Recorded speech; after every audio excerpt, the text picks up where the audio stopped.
One. We're going to look at the, I guess we'll call it the, we're just going to look at the actual mamish, the source. Basically, it's just 2 pages in the Bnei Yissaschar. So welcome, Shkar, for joining us this evening. Apparently, it's not as easy to join as we might have thought. Yeah, me too, bro. That's crazy, bro.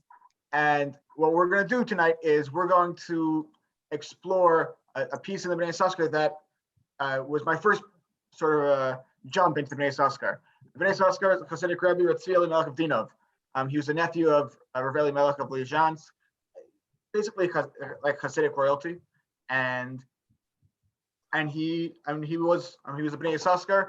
What was sort of extraordinary, impressive about him was that in addition to being like a conventional Hasidic Rebbe of giving over meaningful Musar and inspirational insights, he was also a halachist. He was really holding it in Shas and Poskin, and a lot of his divrei Torah sort of use halakha and lamdus in formulating the inspiration that he shares. And so that's really what we're going to see tonight. We're going to see the Bnei Yissaschar do something that's really lamdashi for almost the entire time, only really until the end.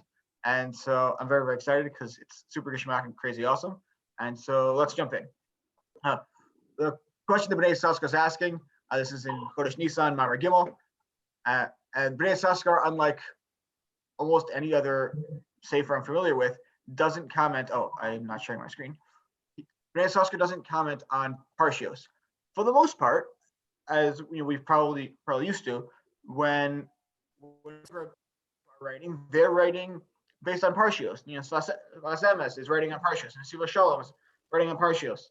The Noam Melech, the first Hasidic sefer, is writing on parshios. The Baal Tanya, I guess, which one of the first or the first Hasidic sefer wasn't on parshios, but the vast majority of Hasidic works are written based on the parsha, and yet not so with the Bnei Yissaschar. He writes on the months of the year.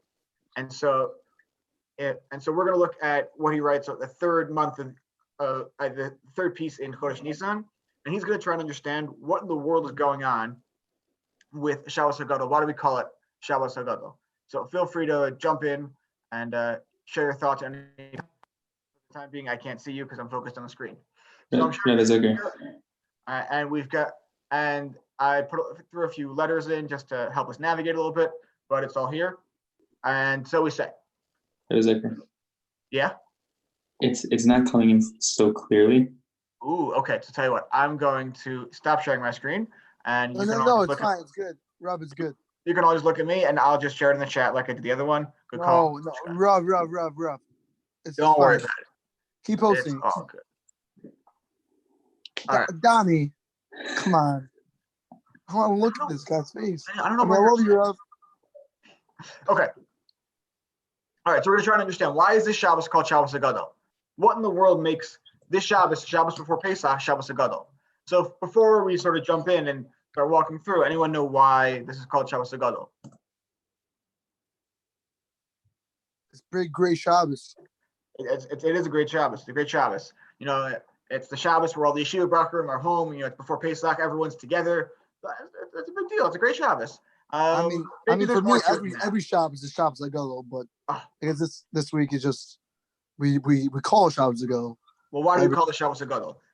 This is funny because it's this is one of the 2 Shabbosos where seemingly nothing special is happening. We have Shabbos Zachor and Shabbos Shkalim, where like you take out a separate sefer. Here, there's no special sefer. There's nothing seemingly ritually different about this Shabbos than any other Shabbos. So what makes this Shabbos special? So it's a Shabbos before Pesach, and that doesn't necessarily mean anything. That shouldn't have any impact on Shabbos per se. And so we're going to look at what the Bnei Yissaschar says. I'm opening up the source sheet. Feel free to open up along. I'm going to read and translate. We say in the very beginning, why is the Shabbos before Pesach called Shabbos Hagadol? Tam lama korin l'Shabbos lifnei Chag Pesach Shabbos Hagadol.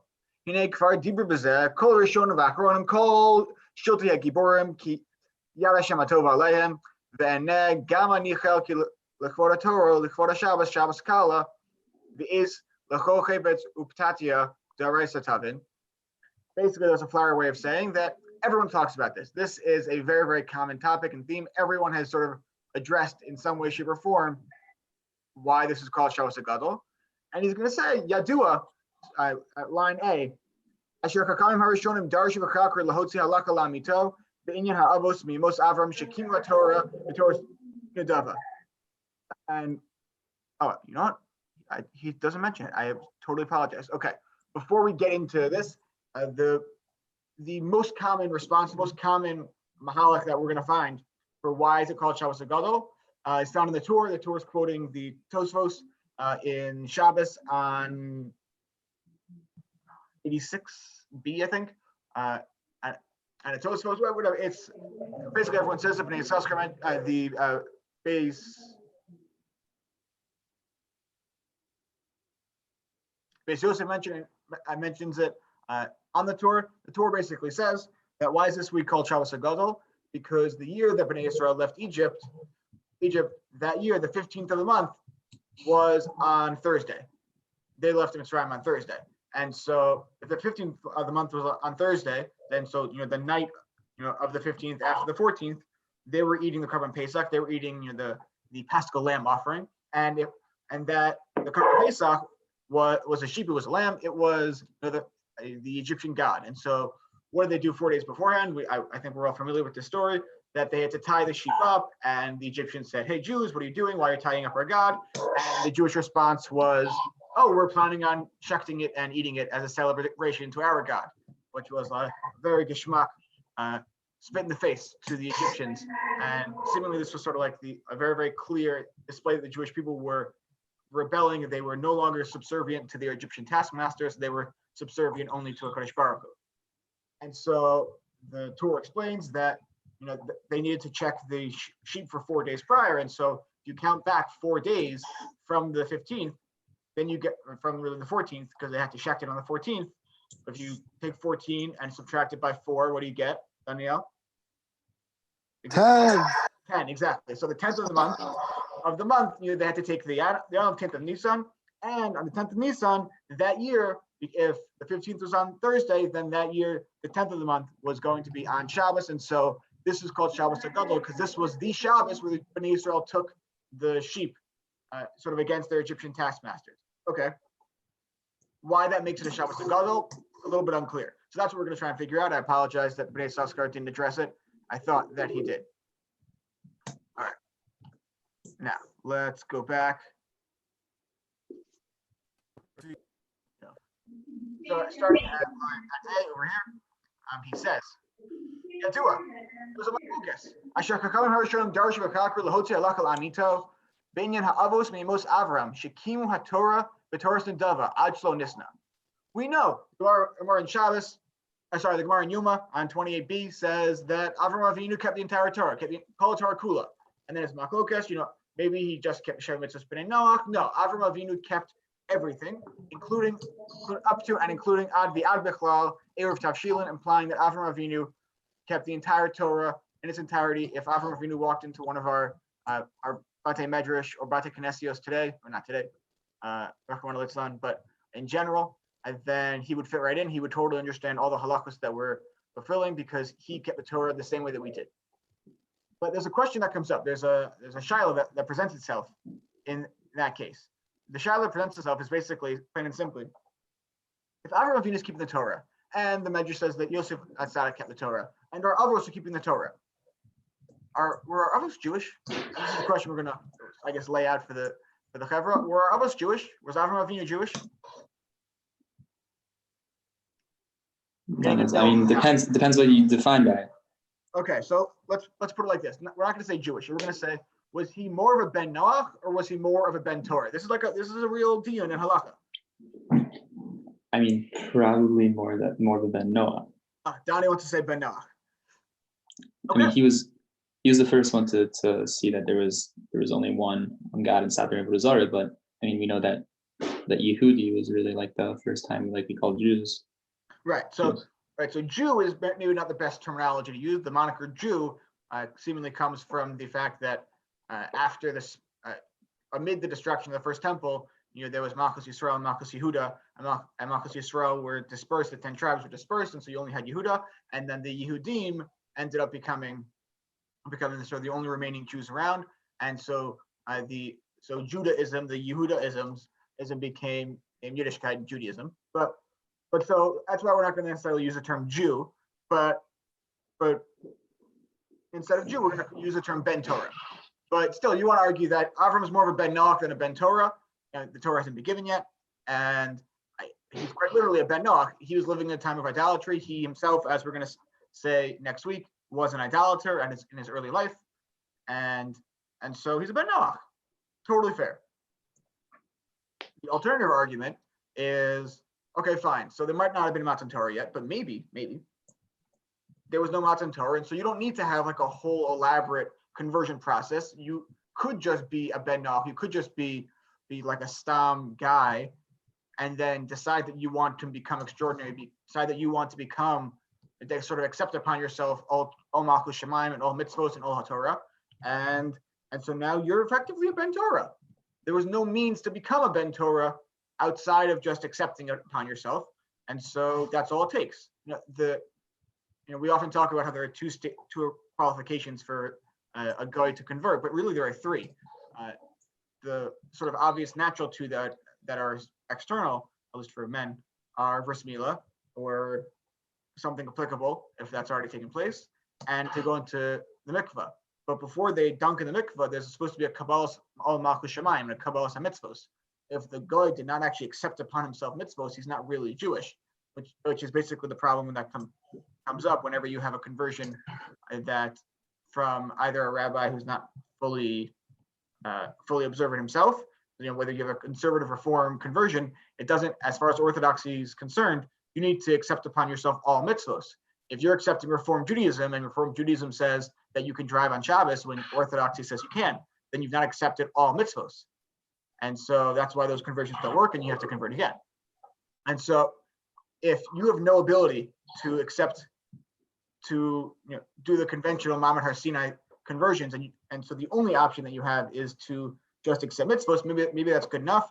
And that's one side of the argument. The other side is no, until the Torah is given, you don't get to call yourself a Jew.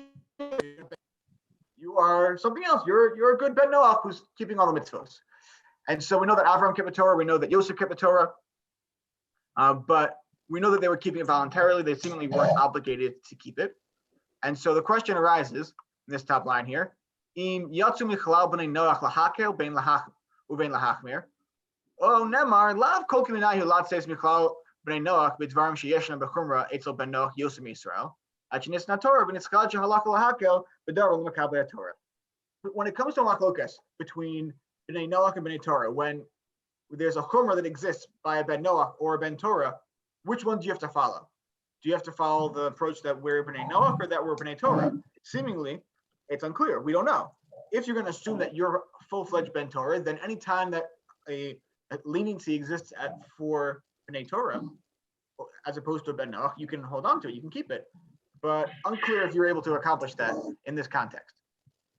And so something that maybe you've never thought about, you never wondered before, but we know that Yosef at Tzaddik and his brothers didn't get along so well. Yosef and his brothers fought a lot, and so Bnei Yissaschar explains, based on the Parshas Drachim, the Mag and Mishnah, why were they fighting? What were they fighting about? It says it's specifically this machlokas, whether they're Bnei Torah or Bnei Noach, because we know that Yosef brought Dibat Hamra to his father about his brothers. Yosef basically was speaking Lashon Hara. He was tattletaling on his brothers, and so Rashi says, what was he telling them? What was he telling his father? What was he saying about his brothers? And Rashi says, he was that they were picking on the shvachos. Okay, fine, whatever the legitimacy of that is. But one thing that he says is that the shvatim were eating Ever Menachai. Now, there are only 7 mitzvos b'nei Noach, only 7 things that b'nei Noach are not allowed to do.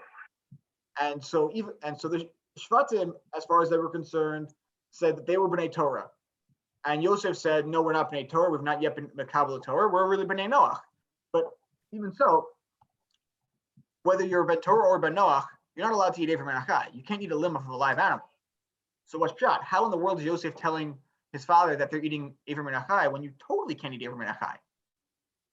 So explains Bnei Yissaschar so beautifully. This I think is just gavaldic. It's like,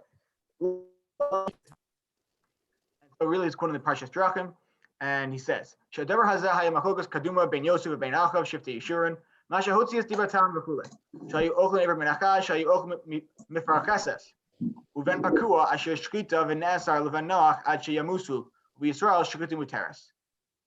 Right, and so what was going on? That the Shvatim and Yosef were both shechting sheep. They were both shechting sheep. Gavaldik. Yosef, as far as he was concerned, was saying we're Bnei Noach, and so there's a chumrah that exists for goyim that doesn't exist for Jews.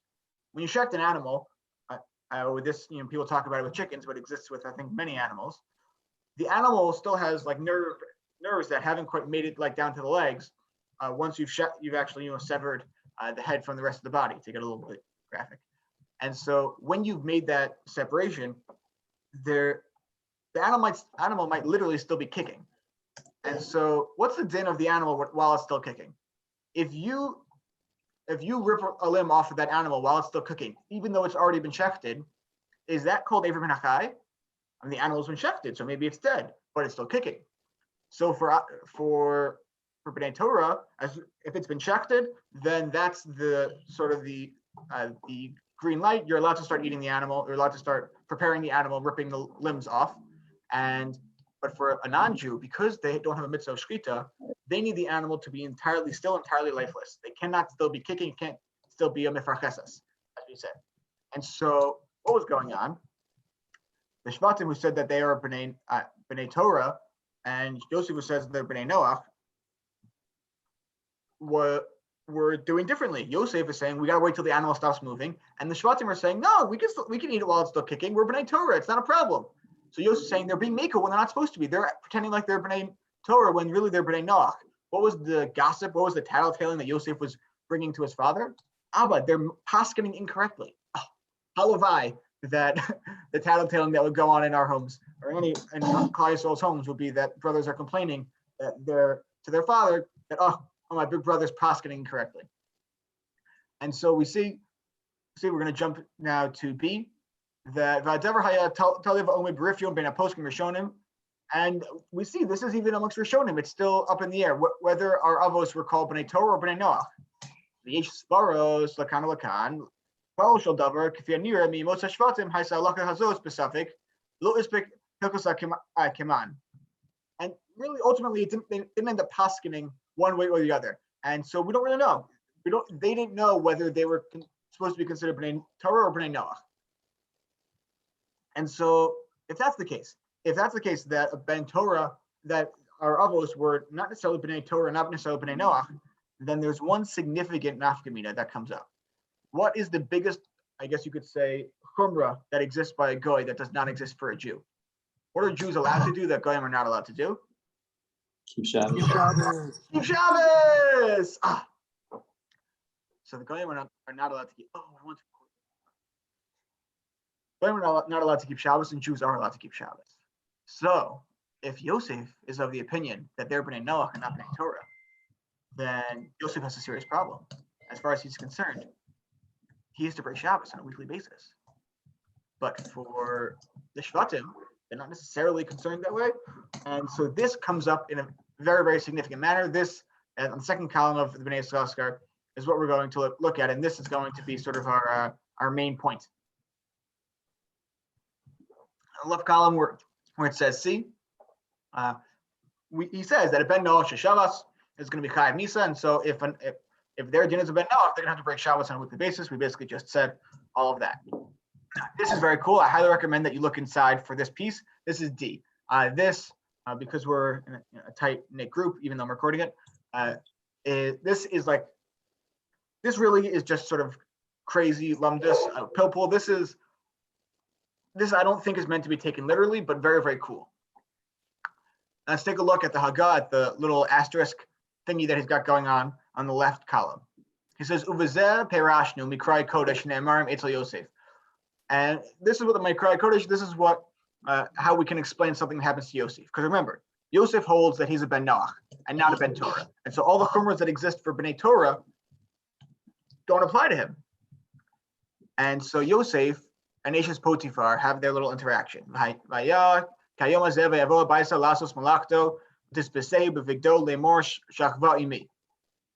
Eishes Potiphar grabs onto Yosef and says, Yosef, I want you to be Mizana with me. I want, even though I'm a married woman.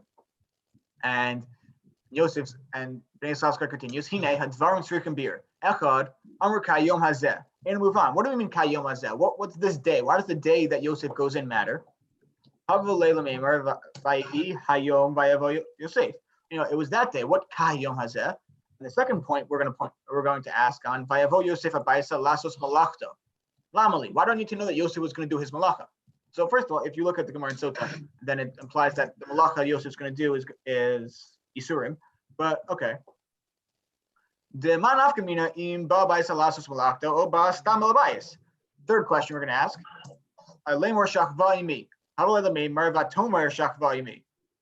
She said, Eishes Potiphar told Yosef, sleep with me. But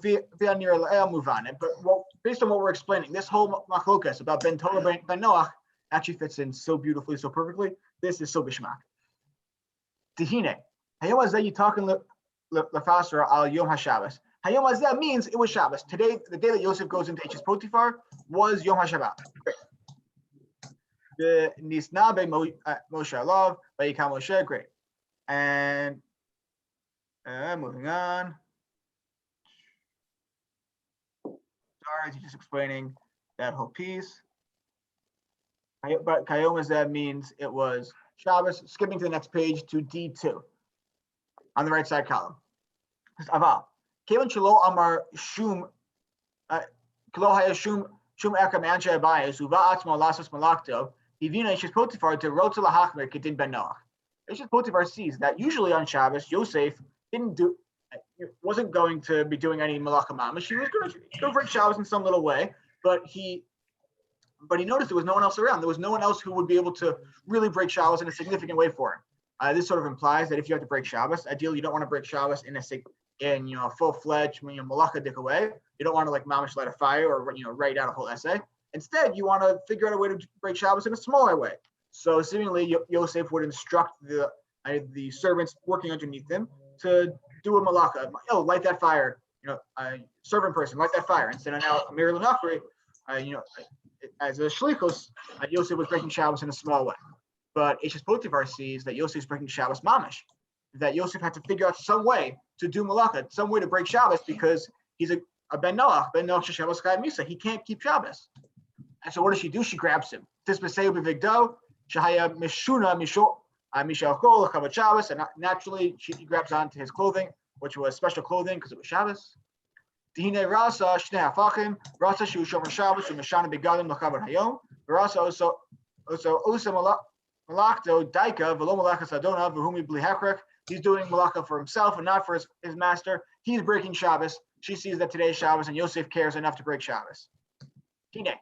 Hevin hadavar al karkachas svaraso to aim biyado latses michlal ben Noach lahakel. So she says, "Oh, I know what Yosef's thinking. Ladas Yosef, he's a ben Noach, and he can't be meko when it comes to Bnei Noach as opposed to a ben Torah. Al came behechrek hu sheyase ezo shah malacha mimela hayalo makom lomar shemukuyev gam came lasos muvuksha lo limso nafsho hadavar kim ben Noach en matzuva al kiddush Hashem." And so Eishes Potiphar grabs onto Yosef's beged and says, Yosef, you're mechuyev to sleep with me because what's going to happen if you don't sleep with me? I'll kill you. And so you're going to argue that, you can't sleep with a married woman and better to die al kiddush Hashem than sleep with a married woman.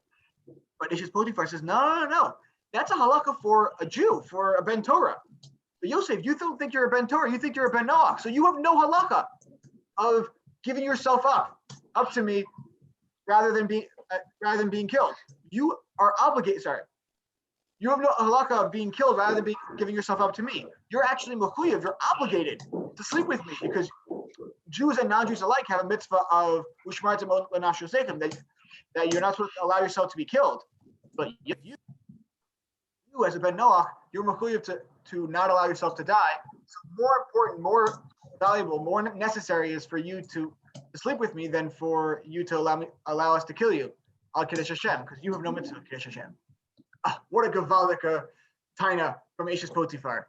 You never would have imagined that's what was going on. Okay, so is that pshat? I can't imagine that's pshat, but so cool. Gavaldik taina.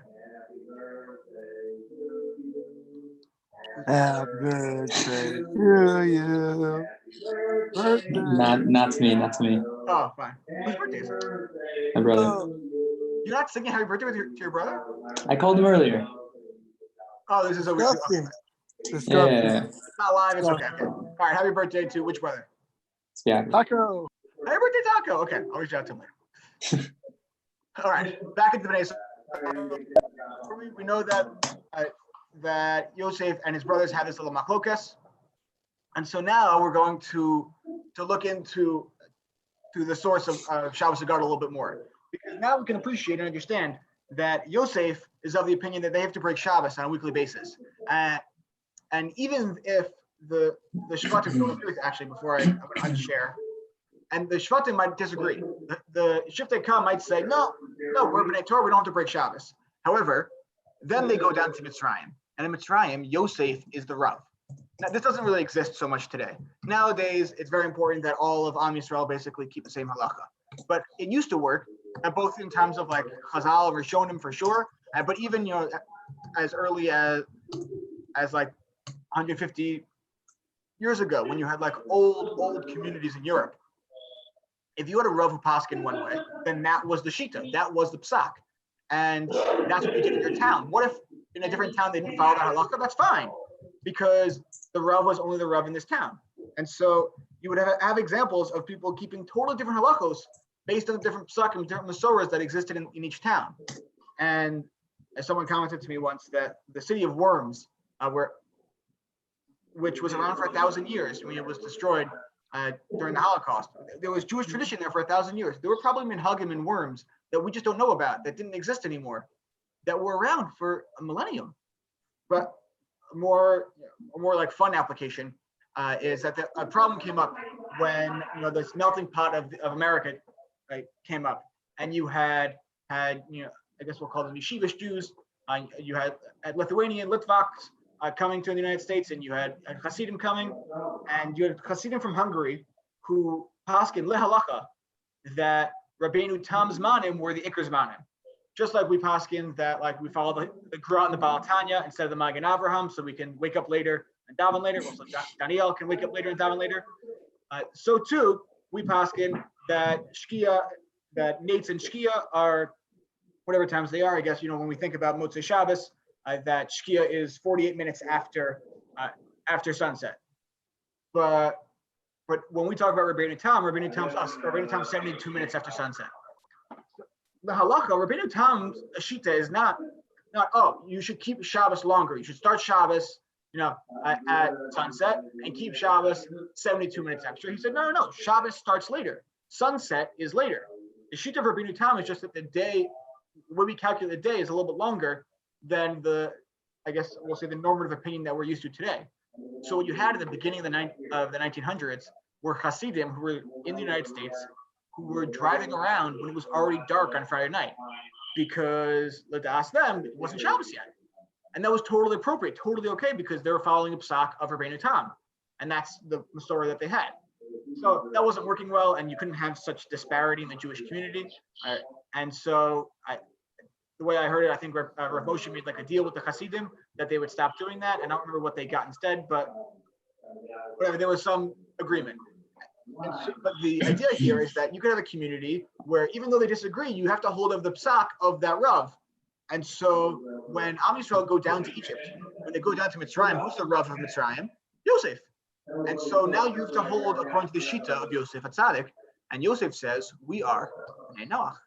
And so understanding that Am Yisrael is paskening that they're Bnei Noach, now something significant happens. Am Yisrael, as Bnei Noach, have to break Shabbos on a weekly basis because they're Bnei Noach. And so, it was one thing when Yosef and his family was doing it. It's one thing when 70 of the Bnei Yaakov were doing it. But now you've got an entire nation of 600,000 men, 2-3 million people who all paskin like Yosef. So on a weekly basis, they have to break Shabbos. And now let's look in E. Bnei. Bnei Shabbos Hazel. Mitzrayim Haya Yom HaSalachodesh. It was the 10th of the month.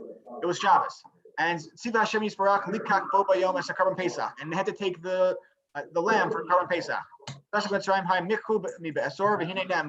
And the pasuk says, this is significant. The pasuk says, "Mishku ukhu lachem tzom." You should pull and you should acquire for yourselves a sheep. And he's going to explain this to us. V'hine, tiktuk mishku ukhu. You gotta be very clear on what mishku ukhu actually means. Gama yora tevas lachem. What does lachem mean? Perisha Rabba Kodesh L'chidah. L'chidah explains. Huh? What pasuk is this in? This is in Shmos Yud Beis Chaf Aleph. And Moshe tells the Canaan that you should tell Am Yisrael they have to take the sheep, Mishku Uchu. And so, should we explain outside or just read it inside and explain as we go? Read it inside. You want to give it inside? We'll do it inside. Okay. Rav, we don't have it inside. You didn't share it yet, buddy. Oh, my apologies. My bad. You're welcome. We're back, and we're about here. So, we say based on the Chidah, he explains based on the Machane Ephraim that the mitzvah deraisa could go kona esrog the mitzvah. What? Donnie, mute your thing. Yeah, Donnie, you. I'm going to mute you. Yeah, great. Feel free to unmute yourself whenever you need to, but Daniel gets easily distracted. I appreciate that, Rob. Okay, no more picking on Rabbi Friedman. To be kniyas ha'adam chayvitz l'mitzvah deraisa could go kona esrog l'mitzvah. Eno kona b'mishicha levad to kniya midrabanan. Tzarich litain kesef to have a kniya midaraisa. If you want to acquire something in a geshmak way, you want to make sure that you own it, then you need a double kinyan. Conventional kinyanim are either through mishicha or tiltul. Basically, if it's a large object, you'll just pull it. If it's a small object, you can pick it up. So if I want to acquire this bottle of water, then I'll pick it up and say, oh, now I own this. That's what we would be doing on a conventional year. We make the kinyan for mechuyas chametz. At a wedding, you'll lift the pen up. You're not really acquiring the pen. That's the whole chalipin thing. But the idea is that you lift something up. That we're going to call mishicha. That you're pulling it, that you're moving it in some way, showing that you have ownership of it. And the other option is kika. And what does kika mean? Kika mistei afron. Pretty much everyone has learned the first daf of kiddushin. Kika means money. That if you want to acquire something, the best way to acquire it is not just to lift it up, but to give money as well. And so, while midrabanan to acquire something, you could either give money or lift or move it. You can either do kika or mishicha. Midaraisa, if you want to acquire something, you should do it in a full-fledged sense. You should do both. And so the Chidah explains, if you have one, you don't have the other one, you're not really acquiring it for the full sense for a mitzvah. Because Rabbanan can basically decide, this money doesn't apply anymore, hefker based in hefker. So in order to acquire a mitzvah object, you need both. And so when we say mishku uchu, we're saying lachem, that you're supposed to own it. You should both pull it, you should physically move it, and you should take it with mammon. We'll leave it at that and jump now to letter F on the second column. B'hine. This is where it gets geshmak. Ready? B'hine b'kniyas agoy yesh machlokas ben Rashi l'Rabbeinu Tam.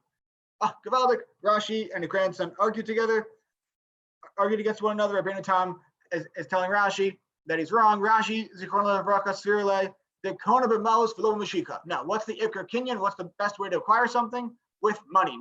Great. Rabbeinu Tam Svirle, Mishika Kona v'lo Maos. Rabbeinu Tam says, no, you got to move it. That's the best way to acquire something. Alkain, Paskina b'Shulchan Aruch, Demisfeka, Avdina l'Tarvayu. Out of Suffolk, we do both. Lenyan liftor mina b'chor, if you want to make sure that you no longer own this b'chor, this animal. Honestly, it doesn't become hektish. That's a whole limud in and of itself. Aval zev vada demidina ben Noach rak nia achas kona okes v'mashika. And so we have this practice when I want to make sure that I do or don't own something, and I'm interacting with a god, I will have this double kinyan, both monetary and moving it, kicha and mishicha. But he's saying that only applies to a god, because hine lekas feka kamei shmaya. Akash Baruch Hu knows. When we damar Moshe al pi Hashem yisparach mishku kulachem kam detarvayu ba'inan. So Akash Baruch Hu knows that between a Jew and another Jew, you could just have one. Midar abundance a good enough kinyan and not a problem. And so if I want to get something from Donnie, if Donnie wants to get something from me, I can just give him money and not have the object, or I can take the object and not yet give him money, and it's totally cool. It's totally okay. However, for a non-Jew, when we're talking with Bnei Noach, then we want both. And so Moshe Rabbeinu tells Am Yisrael, Mishku ukhu lachem, that you need both Mishika and Kicha. Al Karkaka, Lomar, Teshuv Ein Lahem Din Bnei Noach, Bedinam Ki Yisrael Mamish. And so now when Moshe Rabbeinu tells Am Yisrael that you need to acquire this sheep, but not just that you need to acquire this sheep, you need to acquire this sheep with a double kinyan, with both actions of moving it and of using money. What he's saying is not just you need the sheep, but boys and girls, gentlemen and ladies, you are now Bnei Torah. You're no longer Bnei Noach. The Kevan, at G. The Kevan sheyatzu michlal Bnei Noach hayu rashayin lishmor v'lishbos is kol yom haShabbos k'mitzvaso. And now, for the very first time in history, really, Am Yisrael can keep the Torah. Am Yisrael are Bnei Torah. They've been accepted into Ol Malchus Shemayim, Ol HaMitzvos, and so they can really keep Shabbos for the very, very first time. Yes, they were keeping Shabbos long ago, and Shabbos has been kept in some way, shape, or form in the past, but never on such a large scale. Never has all of Am Yisrael been able to keep Shabbos. Donnie, I'm trying to unmute you, but it's not working. If they have to use both, isn't that saying though that? Why is that showing that they're Bnei Torah? Because if Bnei Yisrael, I guess we'll call them the Hebrews, if the Hebrews while in Egypt are still a din of a Ben Noach, then to acquire something from a Ben Noach to a Ben Noach, you only need one. Acquire something a Jew to a Ben Noach, you need two. And there's also unfortunately, like a sociological piece of that. You want the kinyan to be as clear as possible, and no one can fudge it up. And so Moshe Rabbeinu is telling them, you no longer just need a single kinyan. You're no longer in the same plane, the same playing field as the Mitzrim, as non-Jews. You're no longer Bnei Noach, you're Bnei Torah. And so we'll just finish it up, and then we'll elaborate a little bit more. Okay, when Shiyat Michal Bnei Noach Rashayim Lishmor Lishmos is called Yom HaShabbos K'mitzvaso. The Shuv Lo Hayat Trikin Lasos is Shum Shah Mitzvah. Rav, share it, please. Okay, sorry. They don't have to break Shabbos in any way, shape, or form. Lo Hayat Kayom HaShabbos Hazeh Shabbos Hagadol Lefanav. Yad Ata Lo Hayat Lahem Be'efshari Lishbos Kol Chaf Dalad really Chaf Hey Shabbos HaShabbos Chaf Vav, depending on how long, whether or not your minion says V'yitin Lecha. They were never able to keep all 24, 25, 26 hours of Shabbos. Mimela Roiv and Nachul Likrul Shabbos Hazeh Shabbos Hagadol. Oh, gewaldig. How could you not call it Shabbos Hagadol? This is the biggest Shabbos that's ever happened. Am Yisrael's never kept Shabbos before. This is the very, very, very first time that we were able to keep Shabbos. That's the Bnei Yissaschar. I'll elaborate for a few more minutes, but let's just let the Bnei Yissaschar say it. Rob, that was fire. That was fire. That was fire. We start out and we explain that there was machlokas between Yosef and his brothers, that whether they're Bnei Torah or Bnei Noach. The brothers said we're Bnei Torah. Yosef said we're Bnei Noach, and that's why they were fighting. That's why Yosef said they were eating Ephraim and Achai, because for Yosef as a Ben Noach, Ephraim and Achai with still kicking animals is usher, but for a Ben Torah, once it's been shechted, there's no issue. And that the real big ramification of being a Ben Torah versus a Ben Noach is not a kicking animal, but it's keeping Shabbos. And a non-Jew has to break Shabbos on a weekly basis. Oh, I didn't tell you the joke. I'll tell you the joke later. It's not that good of a joke. That can be funny. Donnie laughed anyways to make him feel good about himself. Great. I'll tell you the joke later. It's not good enough to interrupt us in our wrap-up. And so you have to break Shabbos on a weekly basis. And so for all of Am Yisrael, because they were passing like Yosef, once they got to Mitzrayim, on a weekly basis, they were breaking Shabbos. No one in Am Yisrael had ever kept Shabbos. There was never a Shabbos that was entirely kept because they had to break Shabbos. Just a little bit to some extent. And so finally, when Moshe Rabbeinu from HaKadosh Baruch Hu tells Am Yisrael that you need this double kinyan, both a kika, a monetary acquisition, and a mashika, and moving the object in some way, shape, or form, that double kinyan indicating that you're not in the plane of Ben Noach, but you're now a Ben Yisrael, because if a Jew is acquiring from a guy, you need that double kinyan. Now Moshe is telling them, Am Yisrael, you're finally Bnei Torah, you can finally keep Shabbos in its entirety. And now Am Yisrael, for the very, very first time, keeps the greatest Shabbos, the biggest Shabbos, the first Shabbos, Shabbos Hagadol. Yes, Daniel, you're muted. was it their fault that they designated Shabbos, or was the Mitzrayim made them work on Shabbos also? So was it really their fault, or? So in our little interruption about Yosef and Ish Potiphar, which I didn't review because we don't need to review that, but it's Kishmak. It differentiates between Yosef doing malakto, his own malaka, and the malaka of Potiphar. If you're forced to break Shabbos because your master says so, that's one thing. But if you voluntarily break Shabbos, seemingly that's what Bnei Israel were doing.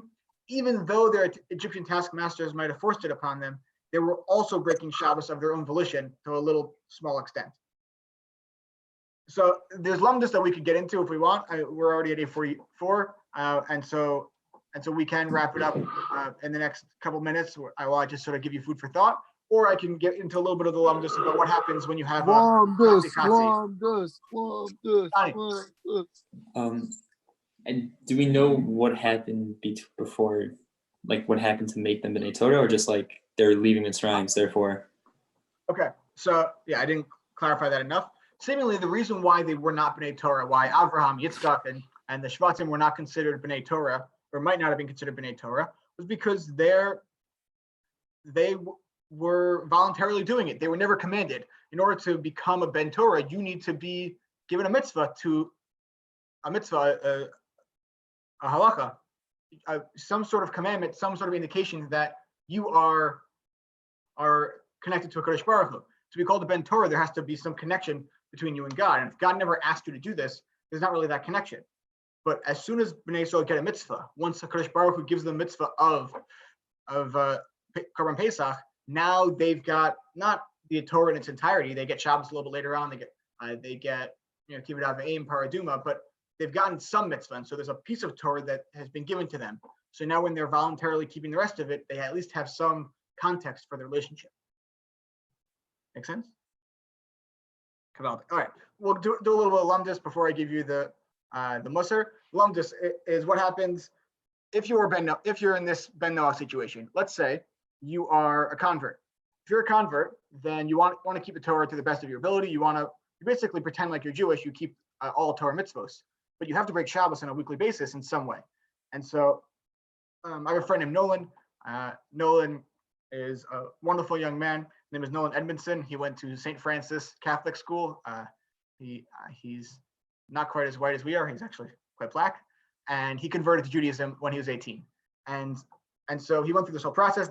He was like student council president when he was in YU. It was great. I think YU really appreciated having a black president. That's probably very, very cool. And he's well deserving of it. He's the man. I think he had the biggest win differential in votes of like anyone in YU election history. He got like an absurdly high number. Anyway, Nolan was staying at our house. Nolan was staying at our house leading up to his conversion. He was still like 16 or 17 before he was able to convert. And there was one Shabbos, my mom wasn't around, my sister wasn't around. It was a boy Shabbos. All of our food was naturally brown. And we were in a situation because boys, we forgot to take out ice before Shabbos, and we couldn't figure out there was a new refrigerator, a new freezer, and the light would have turned on. And so we just didn't have ice. Like, oh, boys, you can manage without ice, it's fine. And so Nolan's like, how come there's no ice? Like, the freezer, the light would turn on, we can't get ice. And so Nolan goes over to open the fridge door, and I'm like, Nolan, you can't do that. And he goes, actually, I can. I kind of have to. This is going to be my malacha for the Shabbos. So on a weekly basis, you got to break Shabbos. Now, for the Gushmak Lumdus, ready? What happens if Nolan or anyone who's converting does the Milah, to do the Bris Milah, but they didn't have a chance to be Tovel in the mikvah. They didn't have a chance to do the second half.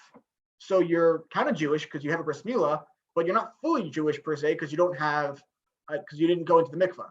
And so if you only have half of a conversion, are you Jewish or you're not Jewish? No, you're not Jewish. Not Jewish. Depends if you're Makabel Mitzvos. So maybe it depends if you're Makabel Mitzvos, but even if you're Makabel Mitzvos, if you don't go to the mikvah, you're not Jewish. Just like a woman who goes through the whole process but doesn't go to the mikvah, she's still a nida. You have to go into the mikvah. You have to be reborn. That's sort of the behind going into water. It's like being reborn. And so if you have what we call a mal velo tava, then what does this guy do on Shabbos? Can he keep Shabbos? Can he not keep Shabbos? Now, like Donnie said, he was makabel all mitzvos. He has a bris milah. Maybe he's Jewish, and so you can't tell him, okay, you know what, just keep Shabbos and don't worry about it, because he might not be able to. He might not be allowed to. He might be a ben noach Shabbos, and then he'd be chayav misa. And so this question came to Rav Yaakov Etlinger, the Binyan Sion. And the Binyan Sion, he was the Rav of Rav Soloveitchik, of Rav Shimon Fall Hirsch. I was the Rav in Germany. And the Binyan Sion gave the following advice. He said, okay, here's what you do. This is Gishmak. He says, put on a four-corner garment, put on tzitzis, with the tzitzis strings on it, and go from Rishus HaYachid to Rishus HaRabim. Now, why does that help? How does that matter? Because if you're Jewish, 613 mitzvahs. That's true. That's true, but not quite. It's right. Reminds you of all the mitzvahs. It's a kabbalah of mitzvahs. It's beautiful. We're still in the Hasidic world. I hear it, Daniel. What he explains is that if you're Jewish, then you're wearing begadim. That we don't count our tzitzis as carrying. It's part of our clothing. And so whether you walk, in Rishus HaYachid or Rishus HaRabim, Carmelis, doesn't make a difference. You're all good. You're all fine. You can walk around outside wearing your tzitzis. What if you're not Jewish? What if you're a guy? Then there's no mitzvah of tzitzis for you, right? So you might still wear tzitzis, but there's no mitzvah per se. And so if there's no mitzvah to wear tzitzis, then those strings that are hanging off your shirt, off the corners of your shirt, you're effectively carrying them.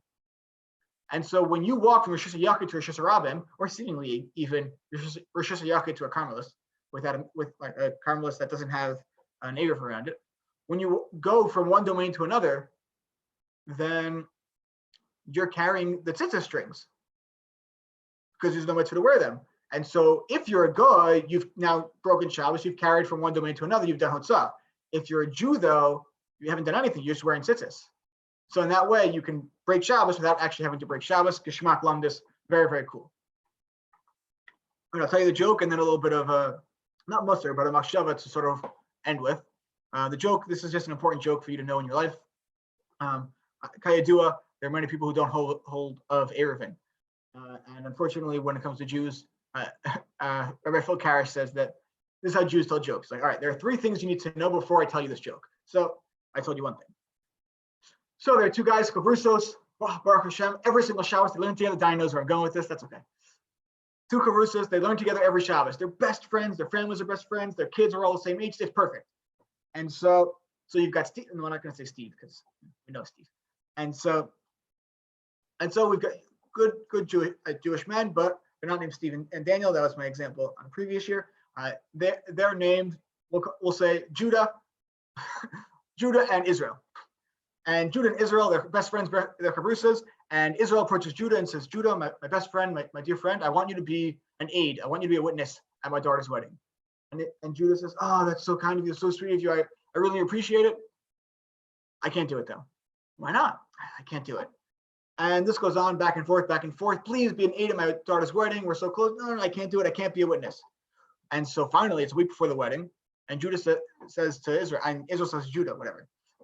My friend, please, be an aide at my daughter's wedding. He says, I can't do it. He says, why not? You got to tell me, at least tell me why not. He says, I'm not Jewish. What do you mean you're not Jewish? How can you not be Jewish? He says, I'm not Jewish. Like your kids, my wife's Jewish, my kids are Jewish, don't worry. And don't worry about like Bishul Akram or any of those things. Like my wife takes care of all of it. All of the chumras that exist, we've been learning together for a long time. I know all the chumras, I know all the halachos. Don't worry about it. I'm not Jewish, but you don't have to be concerned. And so his friend's looking at him and he's saying, okay, fine. So you're going to tell me, we learned through Chulin, we learned the halachos of Yeridea. We know, we learned Sekas of Zaras. I don't have to worry about you cooking things. I don't have to worry about Yain Nesak. I don't have to worry about any of those things. I got one problem though.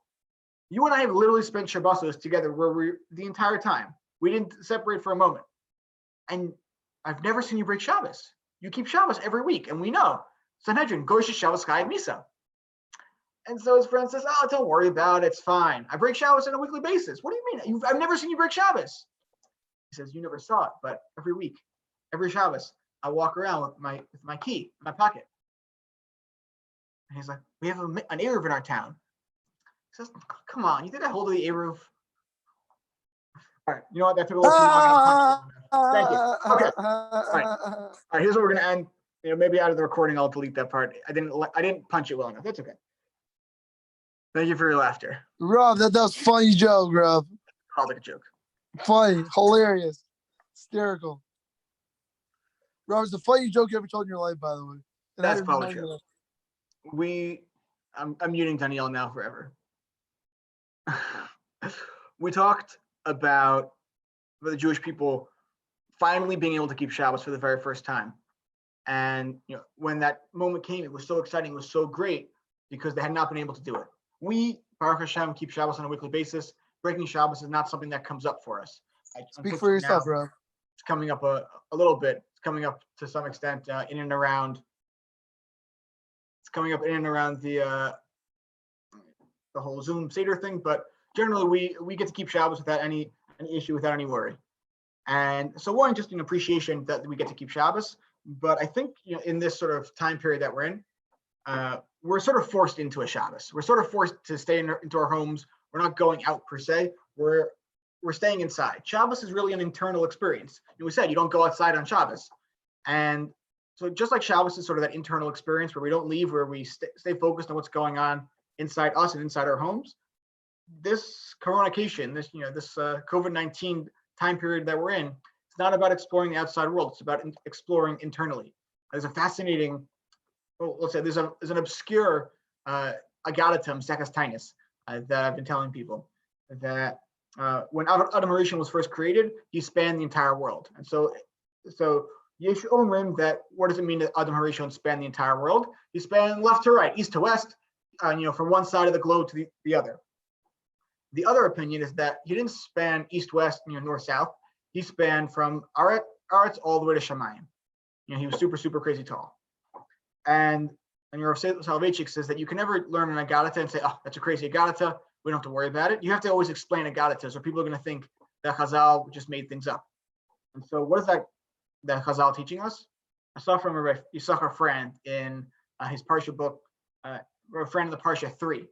I was spending Shabbos with one of my rebbeim in yeshiva, and he's like, "You got to have a Torah on Shabbos." And it was like one of these early Shana Aleph. I think that was Rabbi Donnie Bader, and I'm like, "Oh my gosh, I didn't realize I needed Dvar Torah. I wasn't used to this kind of thing." And so I found a Parsha book, and I found a Dvar Torah, and Baruch Hashem gave it Dvar Torah. The Dvar Torah in it, he says that the Kohen Gadol had a halacha. Kohen Gadol basically was not allowed to leave the Beis HaMikdash. Well, for sure wasn't allowed to leave Yerushalayim. The Kohen Gadol was not mamish, but kind of trapped in the Beis HaMikdash. And so, as many of us are familiar now, you go stir crazy when you're stuck in one place. So the Beis HaMikdash had a lot more space than my apartment does, but push comes to shove, he couldn't travel. And so why did the Kohen Gadol ever run away? Why didn't he go crazy? Explains Rabbi Friend that this Gemara in Tainus, this mashal of Adam Harishon, because Adam, the people, are naturally going to want to either span the world left to right, east to west. They're going to want to travel. They're going to want to go to this city and that city and see everything. Or maybe they're not going to want to travel east to west. They're going to want to travel up. They're going to want to travel from the Aretz all the way to Shemayim. The Kohen Gadol was not worried about going to see the Himalayas, and it wasn't worried about seeing the Northern Lights. The Kohen Gadol was worried about getting as close to Shemayim as he possibly could. He wanted to span from the Aretz all the way to Shemayim. And so during this time period where we're sort of restricted from spanning the world, east to west, where we're not able to go visit all these places, where we're forced to be inside, we're forced into a restful Shabbos to some extent. I think it's an opportunity for us to explore internally, for us to sort of try and go from the Aretz all the way to Shemayim and fulfill that Maimer Chazal of Adam Harishon. With that, we'll call it a night. Thank you for your saying. And it's been a pleasure learning together. I'd be happy to learn together. Yeah. But it's on you to make that learning happen. Sorry, Daniel.